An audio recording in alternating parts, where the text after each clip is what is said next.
देखिए, मुख्य रूप से आप जिन उपलब्धियों को जो गिना रहे हैं, जन जन के नेता, गरीबों के मसीहा, देश ही नहीं पूरे दुनिया के महान समाजवादी नेता, अब अभिवंचितों के, शोषितों के, गरीबों के परिनेता आदरणीय लालू प्रसाद यादव जी हमेशा गरीबों का ख्याल रखते आए हैं। और उसी कड़ी में हमारे नेता युवाओं की आस, किसानों की आस, बिहार की आस आदरणीय तेजस्वी प्रसाद यादव जी और आदरणीय नीतीश कुमार जी के नेतृत्व की बिहार की सरकार, आज जो इंडिया की सरकार बिहार के अंदर चल रही है, महागठबंधन की सरकार चल रही है, उसमें हमारे नेता लालू प्रसाद यादव और तेजस्वी प्रसाद यादव जी ने बिहार के अनुसूचित जातियों पर जो कृपा की है और उनके कृपा से बिहार के तमाम अनुसूचित जाति के लोग में भारी हर्ष और उल्लास है।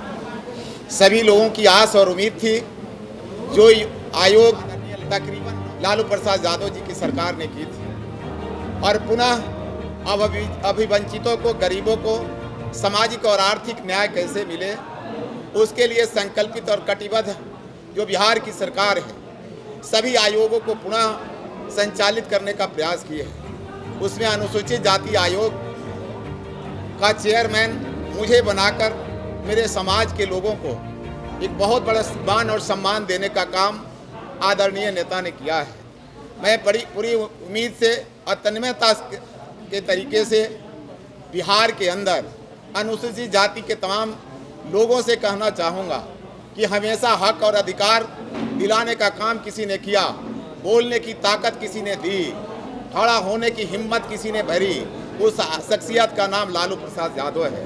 और पुनः जो हालात बनी है देश के अंदर, संविधान छीनने की स्थिति बनी है, आरक्षण छीनने की स्थिति बनी है, उस परिस्थिति में अगर कोई पार्टी ईमानदारी से परिचर्चा के माध्यम से किया है, वह पार्टी का नाम राष्ट्रीय जनता दल है और उसके नेता आदरणीय लालू प्रसाद यादव जी, तेजस्वी प्रसाद यादव जी ने पुरकस प्रयास किया है कि गांव-गांव तक गरीबों के बीच जो संवैधानिक अधिकार बाबा साहेब के संविधान के द्वारा मिला है वह लोगों के तक जाए, ताकि जो साजिश के तहत इस देश के अंदर संविधान को खत्म करने, आरक्षण को खत्म करने की भारी साजिश देश के अंदर अंग्रेजियत जो देश की जो सरकार है जो शुरू की है, हिटलर शाही जो शुरू की है, उसे उठ खड़ा होने के लिए उठकर लड़ने की ताकत गरीबों में और पूरे बिहार के गरीबों में भरने का काम लालू प्रसाद यादव जी कर रहे हैं। जिसके कड़ी में अति पिछड़ा आयोग, अनुसूचित जाति आयोग, पिछड़ा आयोग, अल्पसंख्यक आयोग, सवर्ण आयोग, तमाम आयोग को संचालित करने का प्रयास हुआ है और आज मुझे जो भार दी गई है उसे ईमानदारी से, संकल्पित रूप से मैं बिहार के अंदर स्थापित करने का प्रयास करूँ। देश के अंदर जो प्रधानमंत्री हैं, आप ईमानदारी से जो मीडिया साथियों बताओ कि देश के अंदर इसके पहले कोई भी इतना बड़ा भ्रष्टाचारी, इतना बड़ा झूठ बोलने वाला, इतना बड़ा यह कहो देहात में लोग लबरा भी कहना शुरू कर दिया है, इससे बड़ा इस देश के अंदर कोई नहीं मिला था जितना झूठ बोलने वाली यह पार्टी भाजपा की पार्टी है और आदरणीय प्रधानमंत्री मोदी जी हैं। इसलिए जो इंडिया की बात कहते हैं तो इंडिया भ्रष्टाचारी है। इंडिया के लोगों का वोट लेकर के आप जो है देश को बेचने का काम करते हैं, तमाम संस्थाओं को बेचने का काम करते हैं और इंडिया के लोगों को भ्रष्टाचारी करते हैं, कहना चाहते हैं। जो इंडिया गठबंधन है वह इंडिया भर से एनडीए होगा, इंडिया के तमाम जो लोग हैं वह एनडीए को खदेड़ने का काम मिशन 2024 में करेंगे। इसलिए घबराहट में अब इंडिया को ही भ्रष्टाचारी कर रहे हैं, इंडिया गठबंधन को ही भ्रष्टाचारी कर रहे हैं, जबकि भ्रष्टाचारी का जो वॉशिंग मशीन कहिए उनके पास अगर लगा करके रखे हैं और उसमें जो महाभ्रष्टाचारी डुबकी लगा ले उनके यहाँ राजा हरिश्चंद हो जाता है। इसलिए इंडिया जो खास करके इंडिया गठबंधन जो देश के अंदर बना है वह देश के कल्याण के लिए, इसलिए देश इंडिया जीतेगा, इंडिया जीतेगा, एनडीए भागेगा, एनडीए भागेगा। तो आप एक बात अब बताइए, 20 में अगर टिकट हमको नहीं मिली तो फिर जो है यह अनुसूचित जाति आयोग का बिहार भर की जिम्मेदारी कोई दूसरी पार्टी दी है क्या? तरीके की पार्टी दी है। तो आप बताओ यार, सवाल है कि हमारी पार्टी हमेशा निष्पक्ष रूप से और गरीबों पर ख्याल रखने के लिए कोशिश की है, और मेरी टिकट काट करके ऐसा नहीं कि दूसरे लोगों को दिया गया था, इसी समाज के लोगों को दिया गया था। इसलिए हमारे नेता ने समझा है कि अगर परिस्थिति के अंदर पटकनी देने वाला कोई है तो राजेंद्र राम है। पुनः नेता हमें ताकत में ला करके जिम्मेवारी दिए हैं। बिहार के अंदर जिस ईमानदारी से मैं पहले से काम करते आया हूँ, आज भी कर रहा हूँ और लगातार करते रहूँगा। एक सिपाही के रूप में, एक कार्यकर्ता के रूप में, चाहे एक बार टिकट कटी थी, मेरी 10 बार भी टिकट कट जाती तो यह लालू विचार की ब्लड पूरे शरीर के अंदर दौड़ता है। राजेंद्र राम कभी समाजवादी न्याय के धारा को छोड़ने वाला नहीं है, लगातार इसी न्याय पर चलने वाला लोग है, इसी धारा पर चलने वाला लोग है। इसलिए नेता का जब जैसा आदेश होगा उसका पालन करते हुए हम पार्टी को मजबूत करने का काम करेंगे। अनुसूचित जाति का है, अति पिछड़ा जाति का है, उसको राजद के समर्थन में लाएंगे क्या? आप एक बात बताओ, कभी अनुसूचित जाति के लोग लालू जी को छोड़ करके दूसरे जगह नहीं गए हैं। पिछड़ा अति पिछड़ा के लोग लालू जी को छोड़ करके बाहर नहीं गए। कतिपय कारणों से कुछ लोगों ने धोखा दिया, जात का हवाला दे करके लालू जी से पिछड़ा अति पिछड़ा को अलग किया था।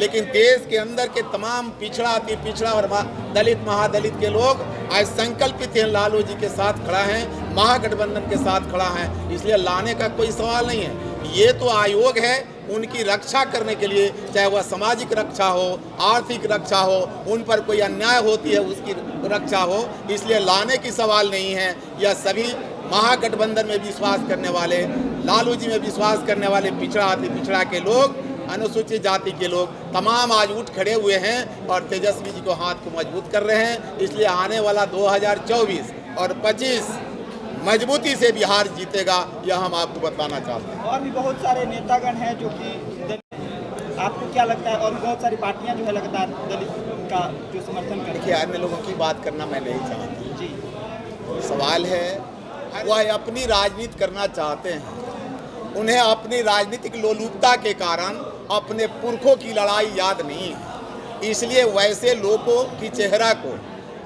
राज्य के अनुसूचित जाति के लोग समझ रहे हैं और उन्हें सबक सिखलाने का काम 2024 और 2025 में करेंगे। उन चेहरों को समझ गए हैं कि यह धोखा देने वाली चेहरा है जो बिहार के अंदर अनुसूचित जाति के नाम पर। पहले मैं यहाँ पर उपस्थित हमारे सारे मीडिया बंधु को और यहाँ उपस्थित हमारे जो भी भाई बंधु हैं, मैं सबको नमस्कार करती हूँ। मेरा नाम पूनम देवी हुआ, मैं आरजेडी की प्रदेश सचिव हूँ और 2001 से लेकर के 2016 तक मैं जिला पार्षद के सरिया से रही हूँ। मैं मणिपुर की घटना पर यही कहना चाहूँगी कि हमारे माननीय प्रधानमंत्री श्री नरेंद्र कुमार मोदी जी जो महिलाओं के प्रति कह रहे हैं कि हम महिलाओं को सम्मान दिए और जो है कि बेटी बचाओ बेटी पढ़ाओ का जो नारा दे रहे हैं, और हाल फिलहाल जो मणिपुर में घटना हुई है, जो हमारी महिलाओं को नंगा घुमाया गया है, और पता नहीं मोदी जी को वह वीडियो दिखाई दिया है कि नहीं दिया है। इस न्यूज़ से पता नहीं मोदी जी अनभिज्ञ हैं, इस पर कुछ बोल नहीं रहे हैं। मैं उनसे पूछना चाहती हूँ कि क्या महिलाओं को सम्मान दे रहे हैं? अब क्या महिलाओं के प्रति जो महिलाओं को जो देना चाहिए, अब क्या, जब तक हमारी महिलाओं को पहले सम्मान नहीं मिलेगा, हमारी महिलाएं समाज में पहले जी कैसे पाएंगी? जब महिला समाज में खुलकर नहीं जी पाएंगी और समाज को खुद अपने आप को समाज में सुरक्षित नहीं महसूस कर पाएंगी, हमारी महिला का क्या प्रगति होगा? मोदी जी क्या प्रगति कर सकते हैं? मोदी जी तो कहते हैं कि बेटी बचाओ बेटी पढ़ाओ। तो बेटी बचाओ बेटी पढ़ाओ किसके लिए? बेटी बचाओ की पढ़ाई है वो दरिंदों के हाथ में सौंपने के लिए? अगर बेटी बचाओ बेटी पढ़ाओ की नारा आप दे रहे हैं तो बेटियों को सुरक्षा दीजिए, महिलाओं को सुरक्षा दीजिए। जो दरिंदगी जो हमारे सामने खुलेआम जो हम लोग के सामने जो दरिंदगी देखी जा रही है वीडियो के माध्यम के द्वारा, आप उन पर क्या कार्रवाई किए? दरिंदों के ऊपर क्या कार्रवाई किए? जब तक आप कोई कार्रवाई नहीं कीजिएगा, क्या बेटियों की हिम्मत हो पाएगी? बेटियां जो घर से निकल करके समाज सेवा कर पाएंगी? क्या हमारी बेटियां जो है जिनके कोई औलाद नहीं, अगर कोई एक बेटी ही है, क्या अपनी माँ बाप का क्या सेवा कर पाएंगी? समाज के प्रगति में हमारी महिलाएं क्या आगे बढ़ चढ़ कर पाएंगी? और जो बेटी की बात कह रहे हैं, तो यहाँ भी जो राष्ट्रपति भवन का जो आपको सांसद भवन का जो उद्घाटन हुआ, हमारी देश की प्रथम महिला और देश का प्रथम पद राष्ट्रपति का होता है। जो देश का सर्वोच्च पद राष्ट्रपति का होता है, प्रथम महिला हमारी जो अनुसूचित समाज से जो आती हैं, हमारी ये आपको श्रीमती द्रौपदी मुर्मू जी हमारे राष्ट्रपति हैं, उनको उद्घाटन में नहीं बुलाया गया तो क्या मोदी जी महिलाओं को सम्मान दे रहे हैं? क्या अनुसूचित जाति को, क्या अनुसूचित जनजाति को क्या सम्मान दे रहे हैं? एक तो बोलना और करना काफ़ी अंतर है। बोल देना, कोई कुछ बोल देता है, सब महिलाओं का मान सम्मान खत्म कर दिए। हमारी जो मणिपुर में जो महिलाओं के प्रति जो घटनाएं घटी है, जो हिंसा घटी है, वह बहुत ही शर्मनाक है। इस पर मोदी जी को एक्शन लेना चाहिए और मैं तो मोदी जी से यह मांग करती हूँ कि वैसे दरिंदों को फांसी की सजा होनी चाहिए। अगर महिलाओं को अपनी बेटी और बहू मानते हैं, महिलाओं की मान सम्मान के प्रति अगर आप समर्पित हैं, महिलाओं को प्रतिष्ठा देना चाहते हैं, महिला अगर हमारे देश के, हमारे राज्य की आधी आबादी हमारी महिला है, आधी वोट महिला का है, विकास में आधा योगदान हमारी महिलाओं का है। अगर मोदी जी आप बेटी बचाओ बेटी पढ़ाओ का अगर नारा सचमुच आप सार्थक करना चाहते हैं, आपका नारा सचमुच है, तो दरिंदों पर तुरंत कार्रवाई कीजिए, तभी आपका नारा सार्थक कर लीजिए। पूर्वी चंपारण जिले की तो पिछले महीने लगता है कि करीब 8 से 10 महिलाओं को हरसिद्धि प्रखंड है, तुरकोलिया प्रखंड, वहाँ पे महिलाओं को मार दिया गया, जहाँ से किसी का गर्दन दबाया गया, किसी को फांसी पे लटकाया गया। तो नीतीश सरकार जो है, महागठबंधन सरकार में भी कहाँ बेटी सुरक्षित है? वह भी है जो विरोधियों के द्वारा किया जाता है, सरकार को बदनाम करने के लिए। अगर आप कहीं रास्ते में चल रहे हैं, आपको कोई थप्पड़ मार दिया, या विरोधियों के द्वारा यह सब किया जा रहा है। यहाँ भी है, हमारे जो यहाँ पे भी जो है भारतीय जनता पार्टी के जो लोग हैं, सरकार को बदनाम करने के लिए, सरकार को परेशान करने के लिए, मणिपुरी घटना दबाने के लिए, जो भी हमारे ऐसी घटनाएं जो दिल्ली में हुआ महिला पहलवानों के साथ, वो भी सब दबाने के लिए यहाँ भी छोटी छोटी घटनाएं की जाती है। नाम सामने आ रहा है तो उसके लिए उनको दबाया, मतलब नहीं कुछ एक्शन लिया जा रहा है? जी बिल्कुल बिल्कुल, यह भी हम लोग पेपर के माध्यम से देखे, न्यूज़ के माध्यम से देखे हैं। जिन सांसद का नाम आ रहा है, उस सांसद का भाजपा स्वागत कर रही है। यानी कि आप जो बलात्कारी है, जो दंगाई है, उसको बढ़ावा दे रहे हैं। आपको तो उस सांसद को तो आपको निष्कासित करना चाहिए, सांसद का पद खत्म करना चाहिए। आप उसको प्रोत्साहित कर रहे हैं कि तुम दंगा करो, तुम बलात्कार करो, तुम देश में ऐसा ही दंगा करते रहो, हम लोग अपना इंडी रोटी सेंकते रहेंगे। महिला पहलवान, हमारी महिला जो घर से निकल कर आई है, जो महिला पहलवान है, वह पुरुष पहलवान पुरुष होते हैं, महिला पहलवान है, समझिए पुरुष से आगे है महिला। और उस महिला पहलवान को जो सुरक्षा नहीं मिल रहा, उनको न्याय नहीं मिल रहा है, तो मोदी जी क्या कर पा रहे हैं? क्या हमारी महिला घर से निकल कर किसी क्षेत्र में आगे बढ़ पाएंगी? कभी नहीं बढ़ पाएंगी। क्या मणिपुर वाला घटना के बाद महिलाएं जो मोबाइल के माध्यम से जो महिलाएं हमारे देखी हैं, उन पर निश्चित प्रभाव पड़ेगा। उनकी भी बेटी है, उनकी भी बहू है, हम लोग भी किसी की बेटी हैं, बहू हैं, हम लोग को भी कहीं निकलने में डर लगता है कि पता नहीं वैसा दरिंदा किस रोड पर, किस चौराहे पर मिल जाए। हम लोग को भी निकलने में डर लग रहा है। जब मोदी जी का, जब यह सब योजना फेल हो गया, महिलाओं के प्रति सुरक्षा मोदी जी का फेल हो गया, तो हम लोग भी सुरक्षित नहीं है। इसका प्रभाव 2024 पर निश्चित पड़ेगा। आधी आबादी का वोट जब पड़ जाएगा भाजपा के खिलाफ, तो खुद भाजपा समझ जाएगी कि महिला पहलवानों को हम न्याय नहीं दिए, मणिपुर की घटना में हम कुछ नहीं कर पाए, तो 24 में उनको खुद उसका रिजल्ट मिल जाएगा। क्या कहना चाहते हैं? मोतिहारी में भी जो घटना छोटी छोटी हो रही है, मान लीजिए जो यहाँ जड़ जमा हुआ है, इस जड़ को सफाया कौन इस जो जड़ जमा हुआ है, उस जड़ को हटाने में, उस जड़ को उखाड़ने में काफ़ी ताकत लगेगी। और वह जो है कि मान लीजिए जहाँ बसा हुआ है, उसको हिलाइएगा तो उसको तकलीफ होगी, वह कुछ ना कुछ तो अपना बचने के लिए करते रहेगा, कुछ ना कुछ घटनाएं कराता रहेगा। नीतीश कुमार जी का सरकार जब जिस समय फर्स्ट बार इनका सरकार बना, उस समय गुंडा माफियाओं का जो सफाया हो गया था, लेकिन अभी जो है पूरे दंगा पूरे बिहार में ऐसा हो रहा है कि हम लोग को लग रहा है कि जब फिर से लोगों का कहना है, हम लोग नहीं कहना है, किसी लोगों का कहना है कि जंगल राज 2 आ गया है। इस पर क्या कहना चाहते हैं? जंगल राज 2 नहीं है। देखिए, जंगल राज 2 नहीं, 1990 में जो राष्ट्रीय जनता दल की सरकार में लालू जी, माननीय श्री लालू कुमार जी मुख्यमंत्री जब बने, तो जंगल राज नहीं था। कहने का मतलब देखिए, जंगल नहीं, लोगों का कहना यह भी गलत है। लोग क्या विरोधी कह रहा है कि जंगल राज? जंगल में आप लोग पटना जाते हैं चिड़ियाघर घूमने, शुरू कर दिया, जब वो मंगल राज था। तो बिहार के 2 जिलों में लगातार दंगा हो रहा है, आप बोल रहे हैं जंगल राज है ही नहीं। आए दिन कई लोगों की मुजफ्फरपुर में एक प्रॉपर्टी डीलर की हत्या हो गई, फिर पटना में हो गई, आप बोल रहे हैं जंगल राज। जब बीजेपी की सरकार थी, तो मैं आपसे पूछना चाहूँ, क्या इस तरह दंगा हुआ था कि नहीं? क्या मोतिहारी में बहुत सारे ठेकेदारों की हत्या हुई है? भाजपा की सरकार में हुई है। क्या हुआ उस हत्या पर अभी तक? सरेआम मोतिहारी में सरेआम गोली मारी गई है ठेकेदार लोगों का। प्रॉपर मोतिहारी चकिया सारे जगह NH पर से लेकर के, उस समय भाजपा की सरकार थी। उस समय कौन सा राज था? क्योंकि बिहार में कौन दारू बिचवा रहा है? फिर वो भी भाजपा वाले बिचवा रहे हैं क्या? ये जो आए दिन कई ट्रकें पकड़ी जाती है दारुओं की, नीतीश कुमार जी 2016 में शराबबंदी कर दी है। शराबबंदी जो हुई है तो यह बिल्कुल इस पर हम लोग की एकदम माने नीतीश कुमार जो बंद किया शराबबंदी, हमारी महिलाएं उनके प्रति बहुत आभार व्यक्त करती हैं। लेकिन जो नकली दारू जो बनाई जा रही है हमारे जो जिला में हो चाहे बिहार में हो, यह भी जो है कि दंगा कराने के लिए विरोधियों के द्वारा यह भी किया जा रहा है। आप हमसे पूछ रहे हैं मोतिहारी के बारे में पूछ रहे हैं, क्या आप उस पर बात कभी किए हैं? जो हमारे उस समय वहाँ का आपको पुलिस चौकी, वहाँ का प्रशासन उस समय क्या कर रही थी? इतना बड़ा चीज़ चला गया तो नहीं उनको पता चला, और हमारे इतने सैनिक मारे गए, तो यह बॉर्डर पर क्या सुरक्षा है? तो मेन बॉर्डर पर सुरक्षा नहीं है, हमारे देश में सुरक्षा नहीं, तो राज्य के अंदर क्या सुरक्षा रहेगा? जिला के अंदर क्या सुरक्षा रहेगा? जब हमारा गार्जियन जब माने टाइट नहीं है, हमारे घर पे कोई आवार होता है तो गार्जियन जब नहीं सह सकता है तो हमारे घर के छोटे बच्चे क्या सह पाएंगे?